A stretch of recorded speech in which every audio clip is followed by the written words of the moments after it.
Good day everyone.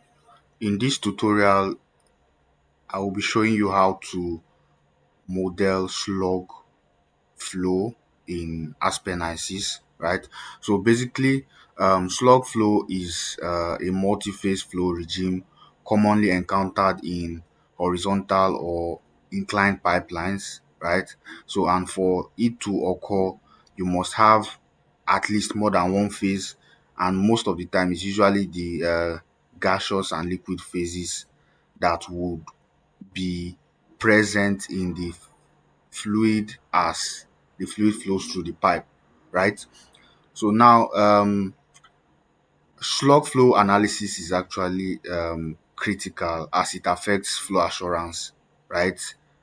And that has an effect in the production of oil and gas, right?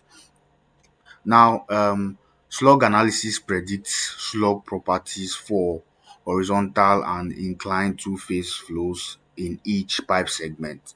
Now, causes of slug formation, we have gravity and inclination. So basically, slug formation is more predominant in horizontal or slightly inclined wells, right? Gravity causes liquid to settle at the bottom and then gas to flow above it.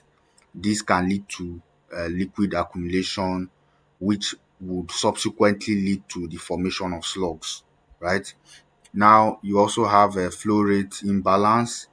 So, low gas velocity might lead to inadequate carrying or transport of the liquid, and then this would lead to liquid accumulation and then also pressure buildup, right?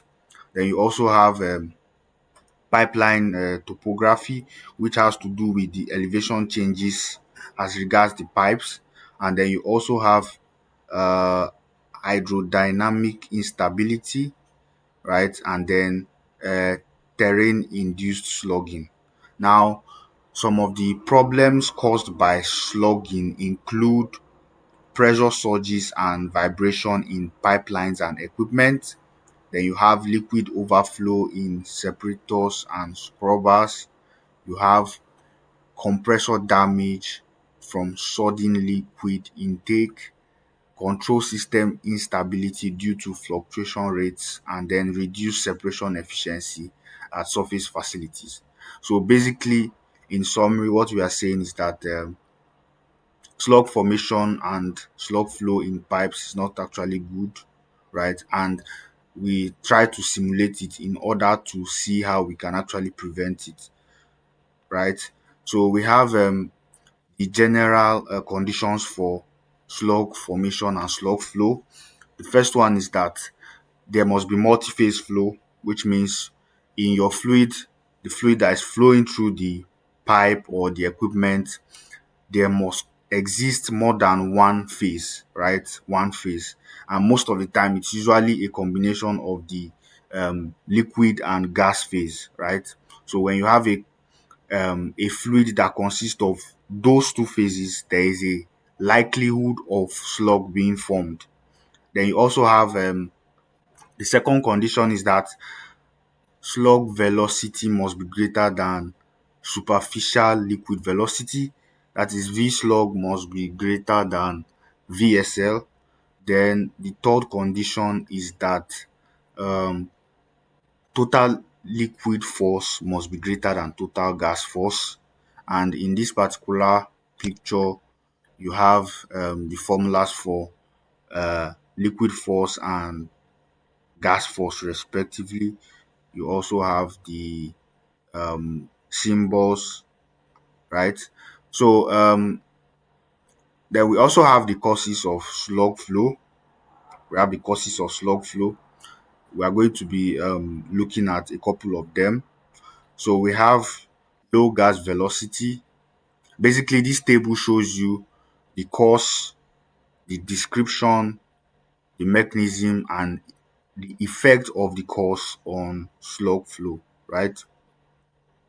So you have low gas velocity, um, which initiates slug formation, and this is caused by the interfacial waves in Okay, the mechanism is that the interfacial waves in stratified flow grow and emerge into slugs. Now, gas flows too slowly to entrain and sweep liquid properly, right? That's basically how low gas velocity can cause slug formation. Then you also have moderate gas velocity, which maintains steady state slug flow. Then you have gas liquid velocity difference, which triggers growth, which triggers wave growth, right? Then you have the liquid accumulation or liquid hold up. So you have that excessive liquid builds up in low spots or due to insufficient gas sweeping, and then you have liquid would accumulate until there is a pressure build up, which would eventually lead to slug formation, right? Then you have the pipe inclination, right? So slug formation, like I said earlier, is more predominant in horizontal pipes, right? Horizontal or inclined pipes, right? So you have gravitational stratification that leads to or encourages slug initiation and propagation, right? So these are basically the main causes of slug flow, right? So you can pause the video and try to take a look at the table properly, right? Okay, we still have more. We have terrain effects, we have transient operations, we have fluid properties, you have viscosity, you have tension, right? Surface tension. These properties actually have an effect on the formation and the flow of slugs, right? Then you also have pipe diameter, right? So larger diameters allow more room for waves and slug growth, right? So you basically have um, a higher tendency of slug formation in pipes with larger diameters, right? Then now narrowing it down to Aspen Hysys, we are going to be considering input parameters that can actually affect the formation of slug and slug flow, right? So basically, this particular table shows you the main parameters, the main input parameters in your model, right, and how they actually affect the formation of slug, right? So first we have flow rate, right? So now flow rate has link with your velocity, right?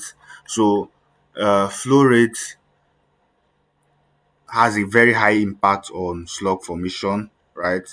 You know, there is a formula that relates flow rate and velocity, right? So flow rate influences superficial velocities, that's the superficial gas and liquid velocities respectively, right? And then it also determines the flow regime, right? It helps us know whether the flow regime is stratified, slug, or annular, right? Then you also have your vapor fraction, right? Your vapor fraction, it also has a high impact on slug formation, right? It influences liquid hold up, and then phase separation, right? Effect on slug is you have your vapor fraction, then also your liquid fraction as well, right? So vapor fraction will, so if you have a high vapor fraction, automatically you would have a low liquid fraction, right, in that particular stream. Then you also have pressure. So pressure has a moderate effect on slug formation. Then it affects gas density, gas compressibility, right? So it influences gas density and gas compressibility. Then you also have composition, right? Composition also has a moderate effect on slug formation. It influences vapor fraction, which has a high effect on slug formation, right? It also influences gas liquid ratio, viscosity, gas flow rate, surface tension, and pressure drop. Is that pressure drop or density or change in density. I'm not sure what this unit is. Okay, and you also have temperature, right? You have temperature.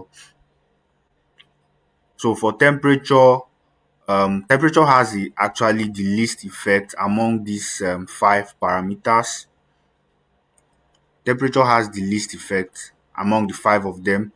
So it affects viscosity, yes, it affects viscosity and then surface tension as well, right? So and then you have that lower temperatures will increase viscosity, right? Basically increases viscosity, which may have an indirect effect on slugging, right? So basically, these are like the five major input parameters in your model, and it shows you how they actually affect slug formation and slug flow. So you can also um, take a little moment to actually look at this table and see what you can actually gain from it. So moving forward, um, we have the slug mitigation techniques. You have the slug mitigation techniques. So you have pipeline design, right? So basically, your pipeline design, you will be trying to avoid um, elevations that will actually encourage the formation of slug. So that's why it says avoid dips and large elevation changes. Then design with consistent slope. Then you also have the use of slug catchers, right? So slug catchers are basically um, equipment that help to actually manage slug and slug formation, right? Then you also have flow conditioning, right? So basically, here you are trying to manage your flow velocity, and by doing that, you're actually trying to manage your flow rate, right? So if you are able to manage your flow rate has an effect on your flow velocity. Then you also have pigging. You have pigging to actually remove accumulated liquids periodically. Then you also have gas lift. That is the gas lift will actually help to eliminate the liquid accumulation, right? So basically these are like the main methods that can actually be used to mitigate slug formation and slug flow, right? Okay, we still have more. We have control systems. We have inclined riser based design and the use of flow conditioners, right? The use of flow conditioners. So flow conditioners include devices like slug flow controllers or foamers to reduce interfacial tension, right? So basically, you want to reduce interfacial tension using flow controllers. So with this, we'll just go quickly to the simulation environment, right? We'll go to the simulation environment. There, we'll be able to talk about this particular image we have here, right? So let's go into the simulation environment, and this is our simulation data for this particular illustration. So we'll be making use of these input parameters and then this composition, then these pipe specs, right, to actually illustrate slug simulation in Aspen Hysys. So going there, we have the let's see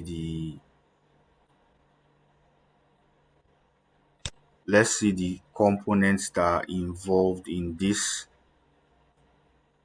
Okay, we have from methane to C20, right? From methane to C20, so we can just make use of that. So we have from methane to C20.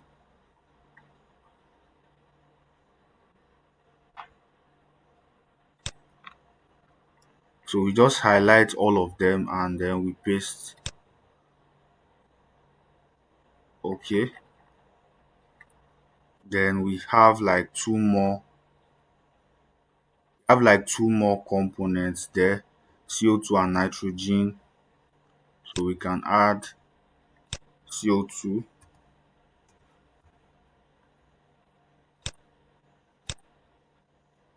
and then N2.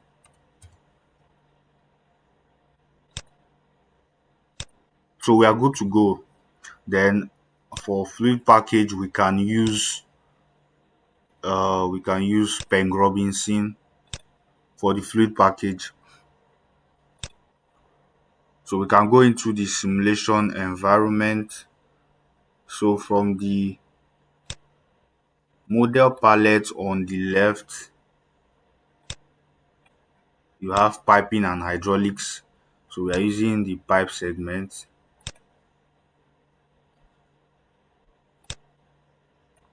We are using the pipe segment. So we can use this to actually start this particular model.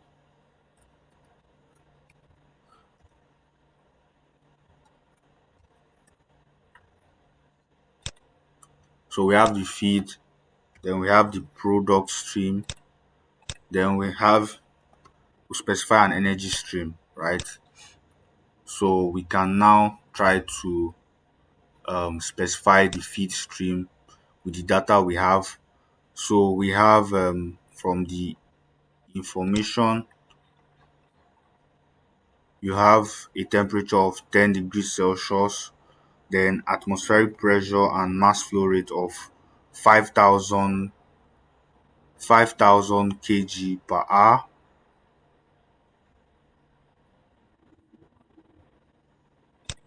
So we have 10 degrees Celsius, then a pressure of 1 atm, and then a mass flow rate of 5,000 kg per hour, right? Then we have the composition. So in order not to waste time, I would like to copy this from somewhere. Information we have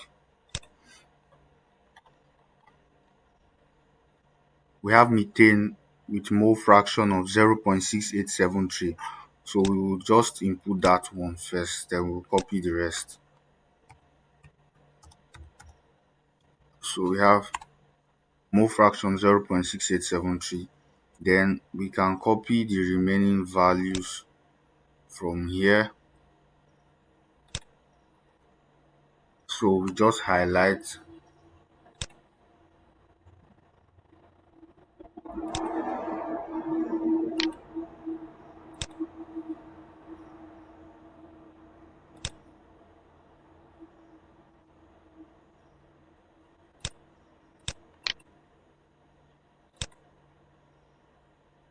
Okay, so we have been able to copy. So okay, let's see. Okay, so the feed stream is fully specified now. So the next instruction is, we don't have a segment in our pipe yet.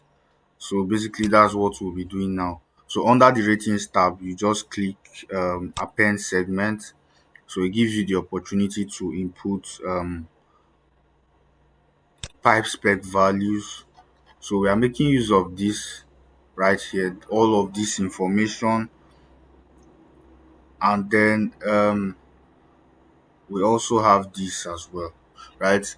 You notice from this pipe spec that we have an elevation change, right? And this is because elevation has an effect on slug formation at as we had earlier um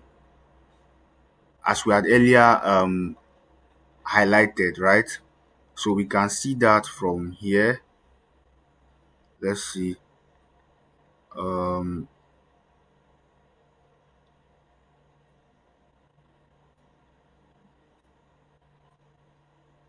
okay, so I'm looking for where it's stated.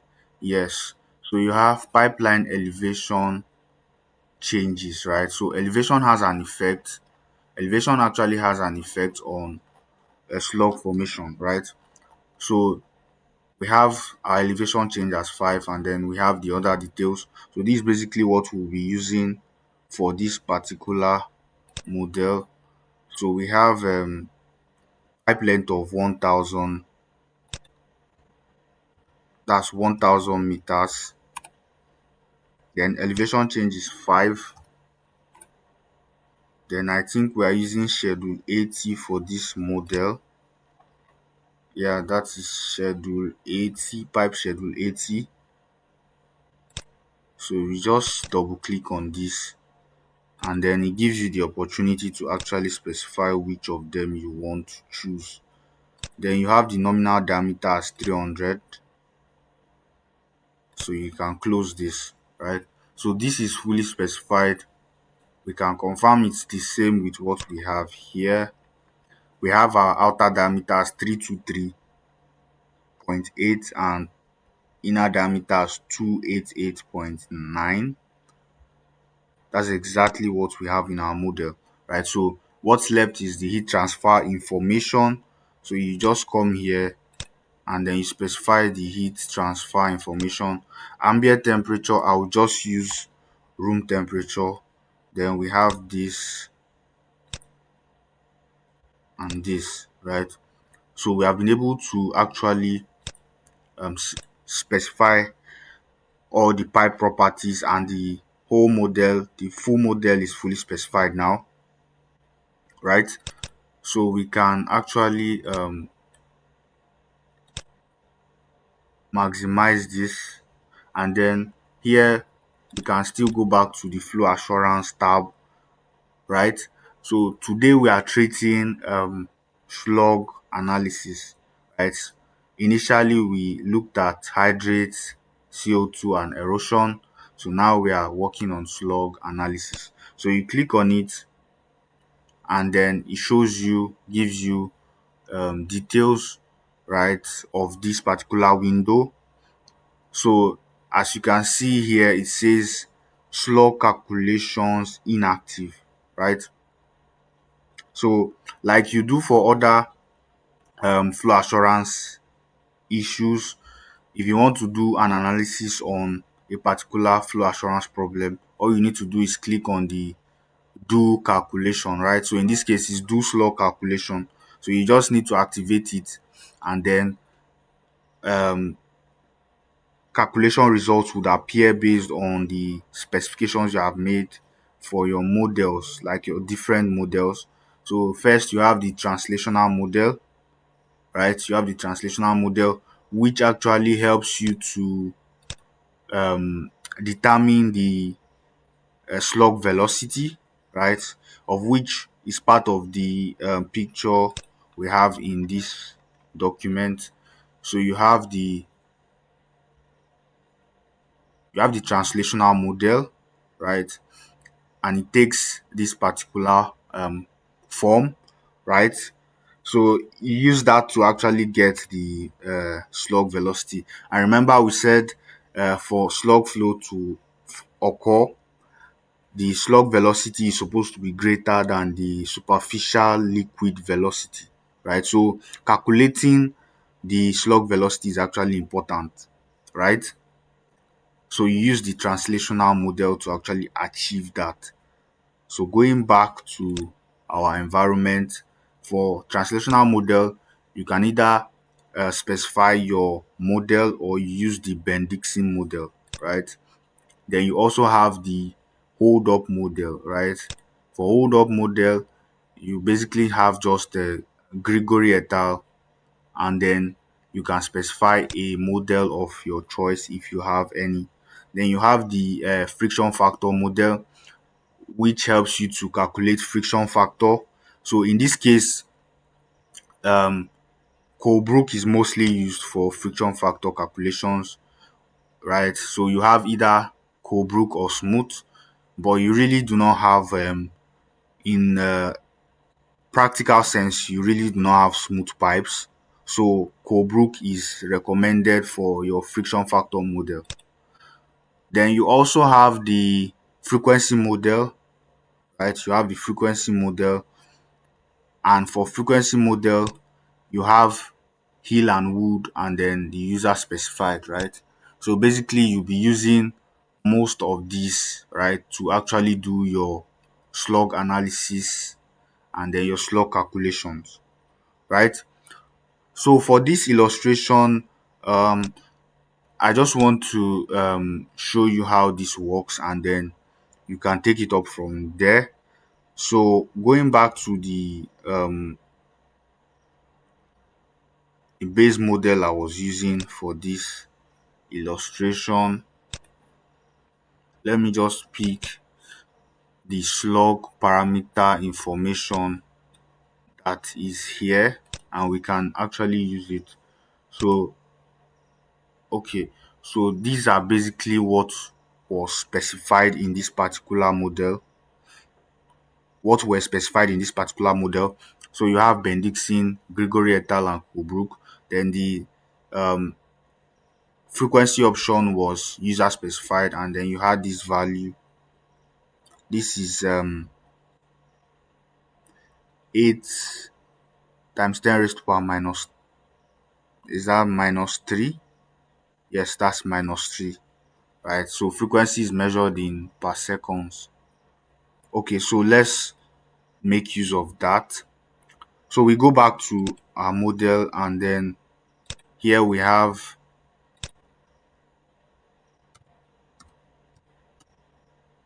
right? So this is what we have here. Then basically we are not changing any of these models. So we can actually click on the do slug calculations, right?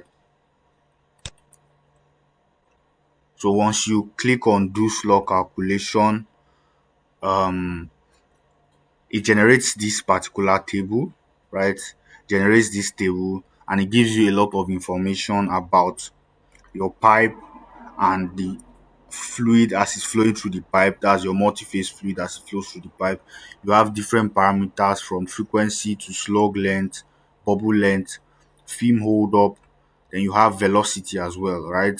Then you have your pressure gradient, you have your length ratio, liquid density, liquid viscosity, and then vapor density and vapor viscosity respectively, right? So these values are actually um at different pipe lengths.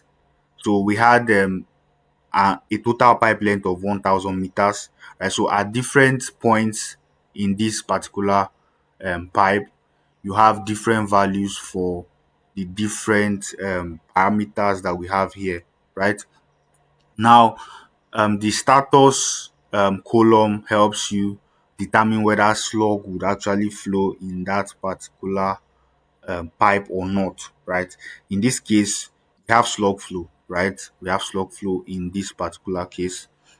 So on the bottom right of the screen, right, you have the view cell plot, right? So that this actually gives you more um data, right, as regards your model, your pipe model for slug analysis. So you can maximize this, and then you can check out your different plots.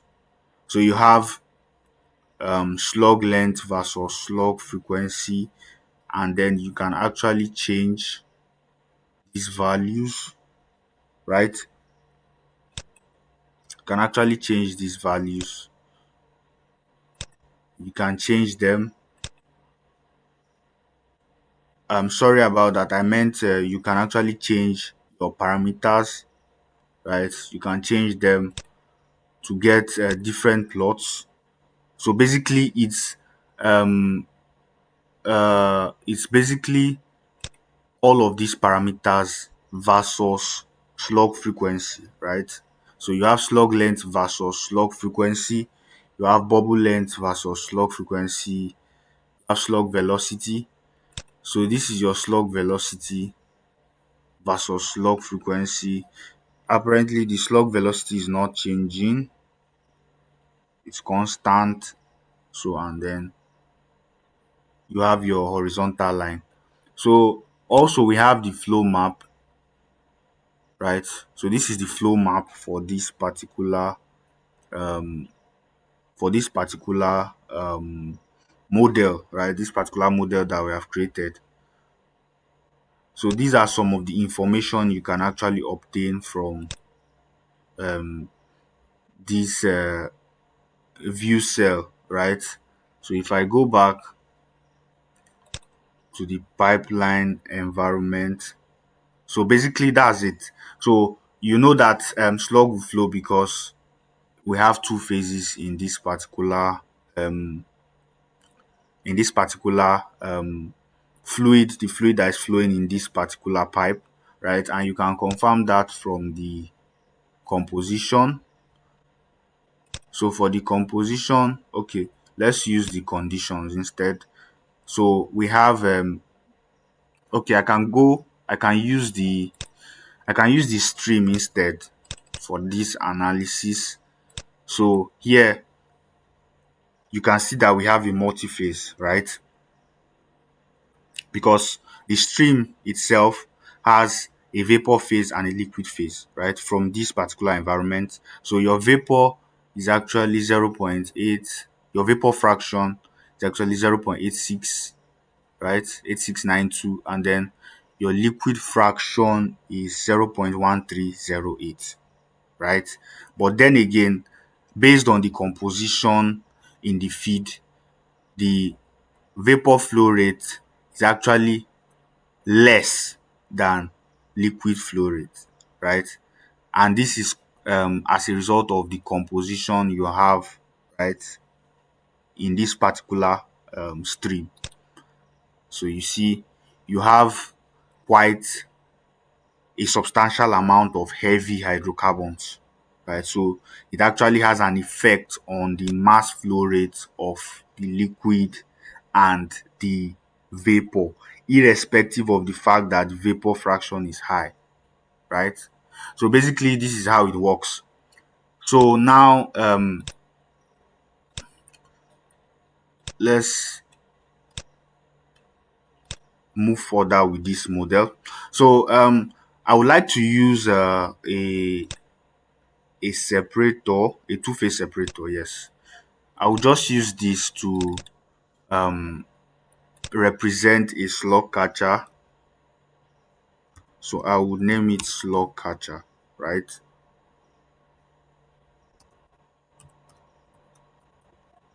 So basically what this separator will do is to actually separate the gas phase from the liquid phase. So we have let's just name this gas and this liquid, right? So liquid, and then we have solved the model, right? So now if we send in we are going to send in these two streams, the gas stream and the liquid stream. We're going to send them into into their respective pipes and do the slug analysis to see if slug will be formed now that they have been separated, right? So we are just going to repeat the same process again.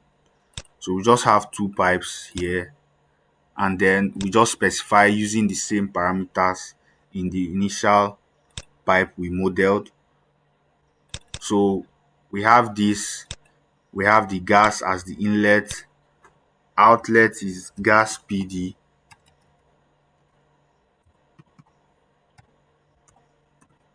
we have gas PD, then we have Q2.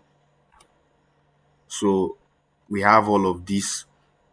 Then we can specify the segment.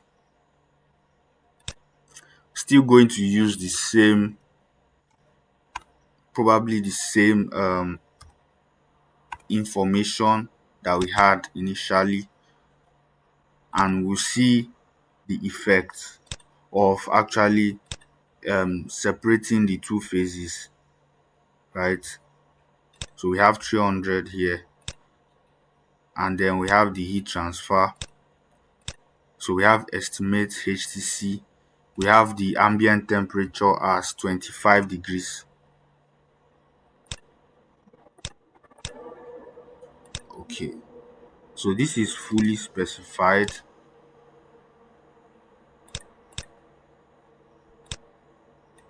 and we can repeat the same on this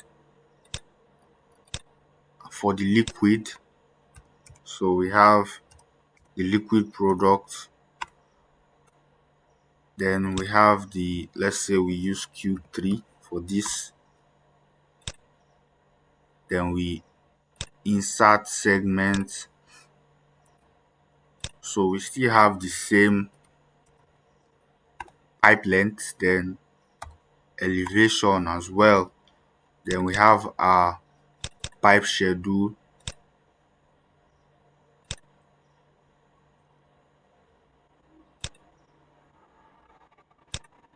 Okay, so we input our heat transfer information,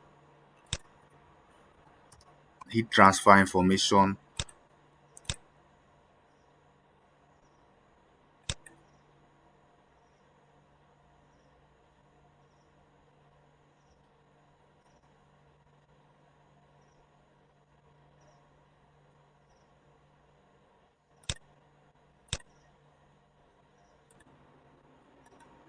Okay, so we have this issue here with delta P, right? So basically I will just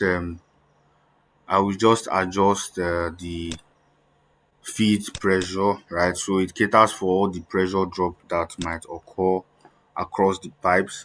So let's say we use 150 kPa here, and then we resolve the model, right? So we just resolve, we activate it. All right, so we are good. So all I need to now do is check if it has an effect on the slug analysis. So let's see. Okay, so we still have slug flow, right? So we can continue what we are doing. Okay, so now if we go for this pipe 101, right,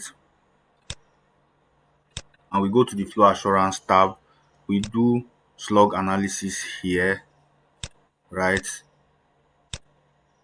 We still use user specified, right? Now you do slug calculations, right?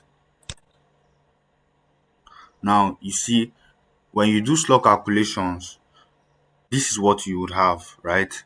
And why you have this is because the gas has been separated from the liquid, right? And you can see from the status column, you have single pH, right? Single pH, which means single phase, right? Single phase. And if you compare it with um your initial pipe, right, you can see the difference. So here you have slug flow, right? And that is because you have multi-phase in this particular pipe. You have multi-phase flow, right? But in this pipe where you have only gas, you have single pH, and based on that, um, slug will not be formed in this particular pipe, right? And that's why slug catchers can be used to actually mitigate slug formation and slug flow, right? If you go to the feed of this particular pipe, you can see that the feed to this pipe, which is gas, right? Gas is the feed to this pipe. From your design, you have inlet as gas, and from the gas stream, you can see that the vapor is 1, right? So the vapor fraction of gas is 1, right? So here you have just a single phase flow, right? And based on that, you have slug not being formed, right? So you don't have slug formation in this particular pipe because you have just a single phase in this pipe, right? So basically, this is how this slug analysis works, right? This is how it works. So if you have any questions on this particular video, you can let me know in the comment section. Like this video and share with your friends. Then also subscribe to this channel if you have not done so yet, right? To get subsequent notifications on videos about process modeling, right? Thank you for joining me in this particular tutorial. Do have a good day.